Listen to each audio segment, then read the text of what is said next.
Сезон паводка все ближе. По наихудшему сценарию от весеннего половодья в Якутии могут пострадать 45 тысяч человек. В зону возможного подтопления в этом году попадает 121 населенный пункт.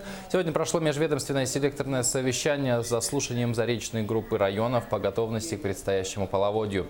По уточненным данным специалистов, вскрытие рек на территории центральной группы районов ожидается 10-15 мая. У поселка Сангар река вскроется 18-20 числа.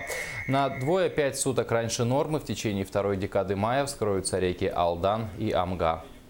На реках Алжение весеннего паводка. В вышеназванных районах с риском подтопления мы провели командно-штабные учения. В ходе командно-штабных учений все нюансы были отработаны, все вопросы были проверены, слабые места были проверены в ходе проведения командно-штабных учений.